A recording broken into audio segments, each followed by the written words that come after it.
Wow. Natural-born star Yvonne Jegede, whose journey reflects steady evolution and artistic excellence. Now, from being a beloved schoolgirl to making a memorable cameo in Tuface's iconic African Queen video, she has spent 2 decades as one of Nollywood's most respected actors. Known for her intellectual creativity, she actively advocates for investment in the creative sector and encourages creatives to build secure futures. Now, with over 100 film credits and multiple roles across the industry, she has established a strong, reliable, and versatile brand. It is great to have you. You are very welcome. Thank you. Over 100 films. Do you know how many films you've done? I can't. I lost count. You lost count, yeah? But then it's been 20 years. 20 years. Can you tell us about the start? How did you venture into this industry? How did you start in this industry? It was sheer love for it, even though it wasn't what I thought I was going to be as a child. You know, when I was asked as a child, what would you be in the future? Acting was not the top of my list. I think I was in the world of my own. I thought being a beauty queen was a profession. So I used to tell my parents that I wanted to be a beauty queen. It is now. I wanted to make money from being a beautiful girl. But acting wasn't part of it. But my journey started off with the influence of my uncle, who's late, rest his soul, Ignace Ekwe. And I used to go on sets with him, production. But that's even before I thought I was going to be an actor. So I was more like a semi-PA for a very short period of time. You know, I just finished school. There's really nothing for me to do. So I'll go on set with him. And then I'll meet the likes like Uncle Pete Doche, you know, this kind of people, because he was at their age range.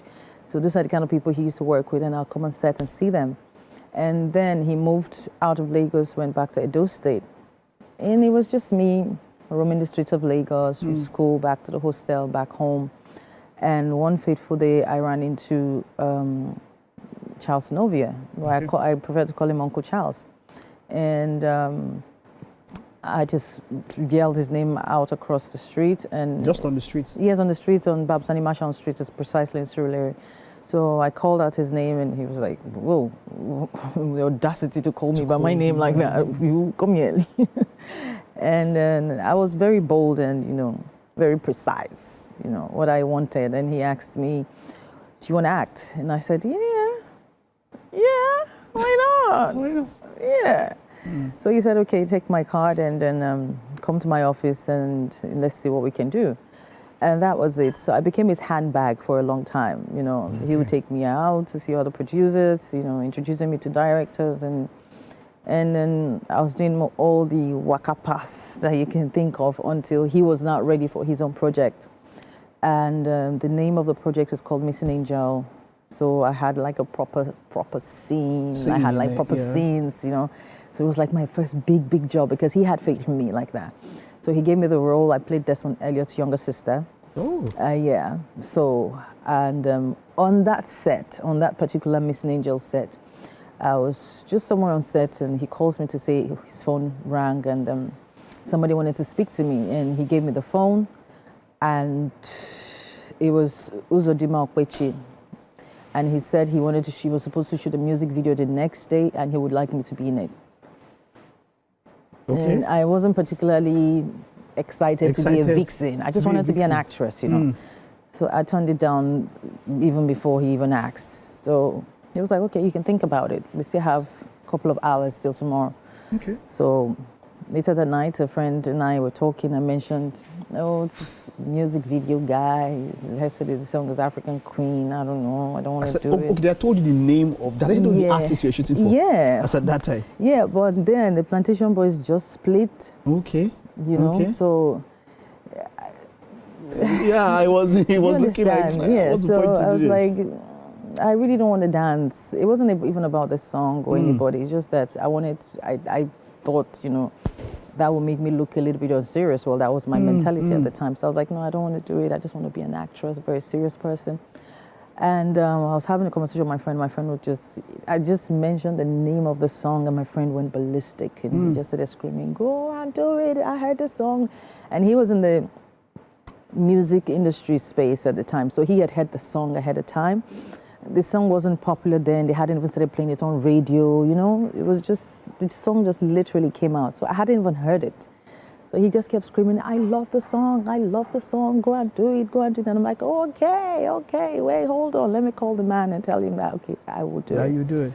And I called him, and that was the beginning of my career. Wonderful. I knew I wanted to ask a question, but you got into it.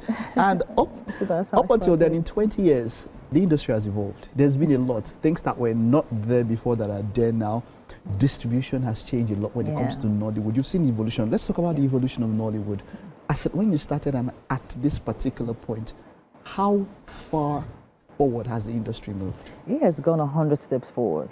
Let's be very honest. There's been very big, massive progress based on, you know, the evolution in Nollywood. And I'd say before, it was more like a return on investment kind of business for a lot of people who were the forerunners at the time. But now we have more people who go to a proper institution to get the knowledge, to get the know-how of how to make movies. And some people don't stop there. They go further to learn how to make money from movies. So you see all the digital marketing, everything is, you know, everything all intertwined, everything is working together to make Nollywood itself look as good as it is. So it's been a huge step, and technology is making it a lot easier for us, you know. Wonderful. So there's been a huge step, and I'm proud to be in this era. And I'm even more proud that I was in that era as well. I witnessed this 20 years. So what are we expecting? I know you have things coming up. There's a foundation. Just tell us a bit about it. How we're celebrating your second decade in the industry. I'll be having a lot of giving back to do on that day, and I want to unveil all the things that I have planned. Like people who know me know I have a very big heart. I love to share information. I'm not a gatekeeper. So on that day, I'll be doing everything I can to share as much knowledge, share as much, you know, to the community, you know, give as much as I can give back to the community in general. So yes, we have a foundation. We have it's not a foundation, it's more like an investment consultancy that I'm doing, which is also trying to give back to people. Share, you know, knowledge and help people to make informed decisions when it comes to, you know, their personal finances and be able to make headway, yes, especially for people in the entertainment sector. And then also I'm premiering a movie on that day as well, a movie that I've done a while ago, and I think it's the best time for me to bring the movie out because of the kind of story it tells, yes, and what it covers in the society, which is one of the biggest problems we Africans have, which is sickle cell anemia. So on that day, we'll be unveiling a lot of things and also celebrating to let people know that even though 20 years has come and gone, it didn't just pass through like water under the bridge, like nothing happened. Yvonne Jegede has been doing a lot of work behind the scene. You have. And I'm not particularly somebody who is happy to always come out and share things that I do. I'm very private, but I'm just using this medium now to see how I can not hide myself too much behind, you know, I'm not too much of a spotlight person. I don't want people to know what I'm doing. I don't want to restrict myself like that anymore. So, because there's so much that I want to give. There's so much going on in my head. There's so much that, you know, I would think of in my quiet times that, you know, things that I feel, okay, this idea just came. How can you improve it for yourself, and how can it better other people as well? Wonderful. So yes, so that day will be a very good day to, you know, share all of this. Wonderful. Things I wish you so much. I wish you the best. Like I said, she has been my screen crush for the longest period. Now you mentioned investment and all of that. I even love you even more, even though I blocked you recently. What did I do? You said that. I saw one cinema video. I blocked her.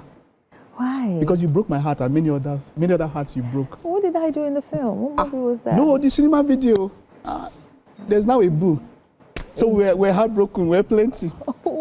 We're plenty. You're not helping me. But yeah, it's all of us wishing you the best and Thank keep on you. doing what you're doing. And yeah, to 20 more years, Thank 40 you. more years, Amen. 60, Amen. as long as you'd want to go with this. Amen. Amen. So we have something for you in the kitchen. We've got breakfast for you, Really? if you don't mind. Thank God I didn't eat before coming. Oh, wonderful, you haven't? Okay, all right, let's head over there. I think that video will go again, and then let's head over to the kitchen. Okay.